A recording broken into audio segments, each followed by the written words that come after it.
am Adam Bankster, and I'd like to talk to you today about money. Okay? Now, money is actually an energy, and it's a rate of exchange, as we all know. We all like money, we all want money, we all do things for money, and especially us banksters, we love our money. So let's talk a little bit about what actually is. You see, once upon a time, there was no money. There was no money at all. Now, there's oodles of it, tons of it. In fact, I've even got it on my tie. Someone said it puts pounds on me, but anyway, but that's neither here nor there. See, the thing is that value is what it's all about. And now, every time that a human being puts any value down, if it puts any type of effort into something, that something actually gets more valuable. So whether it's painting a fence or writing on a clean sheet of paper, you know, can you imagine if Salvador Dali just scribbled something on a white sheet of paper? That sheet of paper would actually become more valuable. Not because it's the paper, because the paper is almost not worth the paper it's written on. But actually it's the value that people put in. So we bankers, we don't like putting value into things, but we do like the money that it comes from afterwards. And that's what the really clever thing is all about it. So money is a direct reflection of value. See, once upon a time, if you couldn't make a wagon wheel, but you knew someone that did, but you grew chickens, then you could give a chicken or many chickens and get your wagon wheel, and that's how it worked. So it was a bartering system. But then they realized that there needed to be something to measure all bartering, because how many chickens is a wheel, you know, it's subjective. So they created this thing called a promissory note. Now, this came about during the Middle Ages, in fact before that, the Crusades, because the Knights Templar, see, they were very clever chaps. And what they did is actually realize that all of these pilgrims are going to the Holy Land, and they were going down there to buy relics, you know, pieces of St. Bernard and things like this. So what they'll do is that they'll take big bags of gold with them that they'd managed to get from this village. Now, of course, they've got to go 2,000 miles with this little bag of gold, and they're pilgrims and don't have any weapons, so it was likely that someone was going to take it off them at some point. So what the Knights Templar did, because they're very clever chaps, is they said, look, give us the money, right? What we'll do is that we'll write you a note. Yeah, it's a note, it's a promise. And it's a promissory note that is based upon the value that we have here. So we'll give you this and we'll write on there, I promise to pay the bearer on demand the sum of 1 bag of gold. No? Yeah. So we'd fold that up, give it to you, you give us the bag of gold, and then you'd go down to the Crusades and do your thing. So if someone just took this piece of paper, they can't even read it, they don't even know what the value is. So when you get down to Acre or Jerusalem, you would then go to the Knights Templar down there and you'd give them the piece of paper, and they would read it and they would go, oh, okay, I promise to pay the bearer on demand the sum of 1 bag of gold. Here you are, old chap, I'll take that, here's your bag of gold, and we'll take a handful out because that is our interest in this transaction. And that's how the word interest came. So, as you can imagine, not everybody cashed in their bag of gold. They would fall off cliffs, or they'd get killed by robbers, or something like this. So the Knights Templar became very, very rich with all of these bags of gold. So they started buying castles and started buying assets with those bags of gold, and they became very rich indeed. And this came to the notice of the Vatican and the King of France, and that's why they tried to dismantle the Templars so that they could take all of these things. So that's why the Vatican is now the 4th richest landowner and one of the biggest banks in the world. Okay, so essentially then what happens is that when people started to get money, what do you do with it? Do you put it in a mattress, or do you bury it in the back garden? Or do you put it into somewhere where you could keep it? And that is why we had the old castles. And the castles were actually had right in the very centre everything that you wanted to keep. That's why they called it a castle keep. And so all of your money and your jewels and all the things you wanted to keep, you'd put in there, and that was your defence. And that's what became a bank. So a bank would then build itself as a secure place for you to keep your things. And of course, it meant that us banksters, we could actually utilize some of that money because you weren't using it when you were asleep. So we decided that we would. So we would actually lend out some of this money, some of your money, to other people that needed money so that we could take interest from that money and just keep your money safe. And that's how it was. Now, that's all well and good, isn't it? Yeah, it's all very good. It's a good service to have. So people came to you and said, hey, I need to build a barn, or I need to build a house. Then they'll come to us and we had lots of money. So we could actually pay people for their value, for their service, and we could then take interest on that. And that's how we became very rich indeed. Now, the problem is that too many people wanted to do things with their money. Now, that becomes a problem because if you have a bank that only lends money on what it has as assets, you need to keep those assets moving upwards, which means you need to have lots more people putting money into your bank so that you can take money and give it to other people. That's how it works. So once that didn't work, then they had to look around, and my colleagues had to look around and go, what are we going to do? Because this Ponzi scheme that we have, which relies on people putting in so that people can take out, isn't actually working for us anymore. We're simply not making enough money. And of course, some people couldn't pay back. So therefore it became a risk for us. So how did we minimize the risk? And how did we maximize making money for ourselves? Because of course, we're bankers. We don't like putting effort into things. We just like writing things into journals and ledgers and things like that. So that's what we came up with. We thought, hurrah! Now we're going to devise a thing called fractional reserve banking. Okay, now this is really clever because it meant that you actually didn't have to have the gold that you said you had to lend money to people because they all started getting used to these promissory notes. So we took away real value and real gold and real assets and made it a debt society. Some people call it a fiat currency because everyone just agreed that this piece of paper actually was worth something when really we knew it wasn't. So what we would then do is that the people that make the decisions, the government, we had money. And politicians, they're not good at putting value in either because they don't like painting fences or building homes or doing anything. So they just like moving things around. So what we did is that we took some of our money and we invested in those politicians so that they would make the laws so that we could actually issue money that didn't exist and charge interest on that money. How cool is that, eh? You see how clever we are? That's why we should rule the world. So that's what happened basically, is that we became very, very clever at doing this. So the politicians would actually make the rules. In fact, one of my colleagues, Alan Greenspan, who used to run the World Bank, said, give me control of a country's finances and I care not who makes the rules. And that's it. So that's basically what we did. So we actually made it so that all of the people could actually give us the ability to print money, but only us, okay? Because we didn't want it for everybody, so only the people that bought the politicians would have the ability to create the banks, and that's why they created banking licenses, so that only us would be able to do that. That's how that worked. Now, there became a thing called the Federal Reserve Bank. Now, you've got to understand that there are 3 places in the world where the rules don't apply, and they're called the 3 city-states. They are the Vatican, they are Washington, D.C., and they are the City of London. All of these have their own police forces, because we don't like to work with other countries.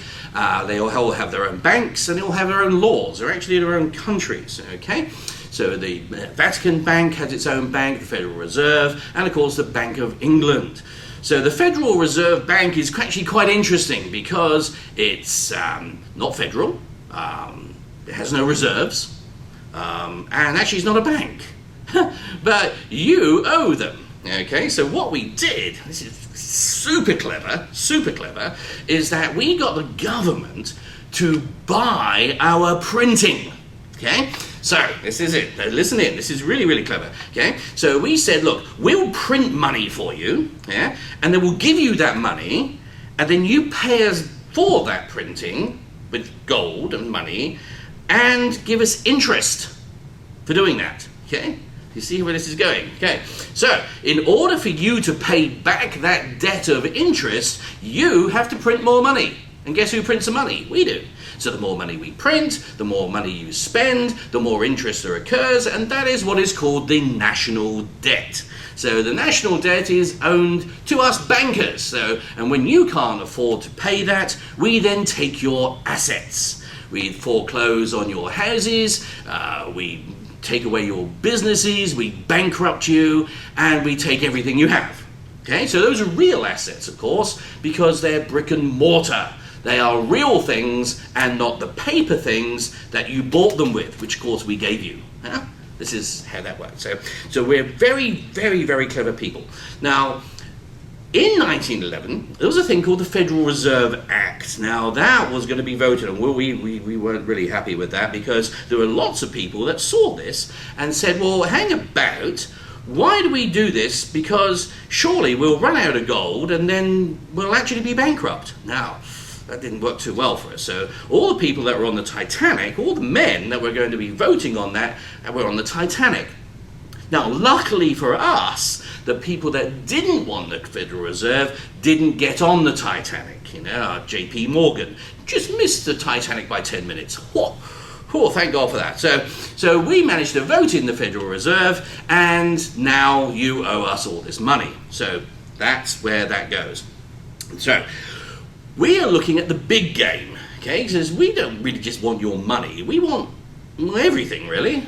We want everything. Now, it means, of course, that the more people that we have, the more money we make. Now, us banksters, we like making money. Now, we came across this thing called war. War is great, because war makes money. Now, in 1933, we saw the potential of this great little chap. He was called Adolf Hitler, and we saw him having the ability to really get the whole of Europe together, you know, under one banner, under one place, you know. And so we gave him money for that, and that's what started the Nazi Party. Now, after a while, we realized that we could actually make more money if we actually started fighting him as well, but actually giving money to the people fighting him. Now, that was, that was quite interesting for us because it was called the Lend-Lease Agreement. Now, the Lend-Lease Agreement meant that we, as the World Bank, would give money that the British didn't have and money that the Russians certainly didn't have in order to fight Hitler, who we had already bought. Now, once you had all that, it meant that Russia and Britain and America, because they were going to be the two powers that we wanted to balance off afterwards. You know? They would be in debt to us for the next 60 years, and that's what we call the Cold War. Now, afterwards, after Germany got defeated, and we got rid of that pesky little chap Adolf Hitler, who didn't really come up to the mark, we had a thing called the Marshall Plan. And the Marshall Plan was where the Americans then borrowed more money from us to rebuild Germany, which we'd just destroyed. Yeah? And of course we make money on interest on all of those things. So we realized then, it was a really good idea, that the more wars that we would have, people needed money to fight wars, to buy the things that they needed to make the wars, and then they needed money to build the infrastructure, to build up the place that they just knocked down, really. Now it meant that we didn't have to go to war, because none of our children go to war, and none of us, because we're far too busy writing things in ledgers so that people can go to war. So we look after ourselves, and we allow them to go and make the wars, have their little wars, have their things. We then create another balance, we then create more fear, which then creates more armies, which then eventually creates more wars, which needs more building, which keeps people in jobs. So, like you, keeps people in jobs so that you can continually build things, and then you can then spend the money. Once we pay you to build things, you pay taxes to pay back the debt that your country has actually put you into because of all the wars, and we then carry on and carry on and carry on. So, now that's all well and good, but you Europeans and you Westerners, see, you haven't quite got it. You've got to keep breeding, because this is a Ponzi scheme. Don't you understand? You've got to have people putting in before we can take it out. So we need more people to put in. Yeah? Now, it doesn't help that you have things like pensions, because it doesn't create anything. You just sit there and knit and do things and paint, and as if you've earned it by putting all this work in all these years. Now, we don't like that. So what we want to do is put more people in, so that countries then have to sponsor that. Now, so where do we get more people to put into your Western nations? That's why we have a thing called the Third World. See, the Third World don't have much to do, so they breed lots and lots of people. So we need lots and lots of people. Now, once you get lots of wars going, those people have to go elsewhere. It's called displacement of populace, okay, called refugees. Now, we then position the refugees towards the Western nations, which then have to pay for them. And guess what they have to do to pay for them? They have to come to us and ask for more money. We then print more money and more interest. They then spend more money on social welfare, whilst making the bombs to make more of them come your way. Now, you might think this is bad, because perhaps it would cause a war within those countries. Yes, division.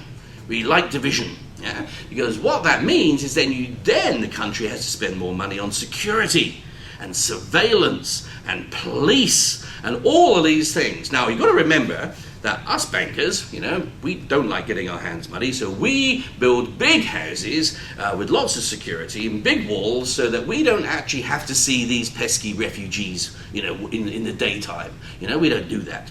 So it means that we need to put more people in, and then increases the level of fear within your society. So you demand of us the more security, and we then just keep writing it down. Welfare checks, national debt. You want to increase the debt ceiling? Absolutely, Mr. President, we'll allow you to do that. We'll just write it in and allow you to borrow more money for us, which you will then have to pay back at some point.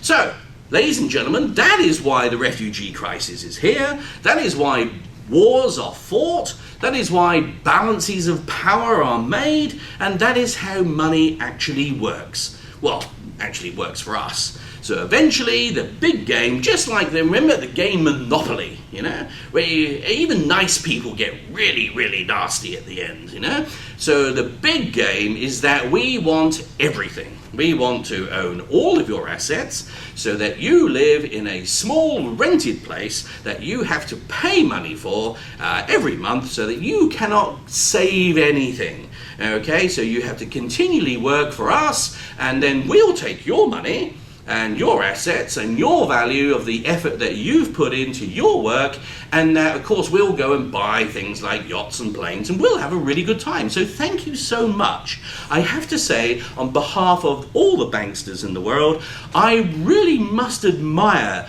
your ability to totally be blind to what we've been doing for the last 200 to 300 years. It really is quite substantial, and I have to thank you from the bottom of my the bottom of my heart, for doing this and continuing to build and do things on our behalf. It really is quite touching that you continually vote in our politicians, because it doesn't matter which side of the fence they are, quite honestly. You vote in our chaps and pay our taxes and our money, and you don't actually ask any questions. Oh, excellent, excellent. So, that is Banking for Dummies, that's you unfortunately, from Adam Bankster, and that's me. So thank you and good night, Toodle Pip.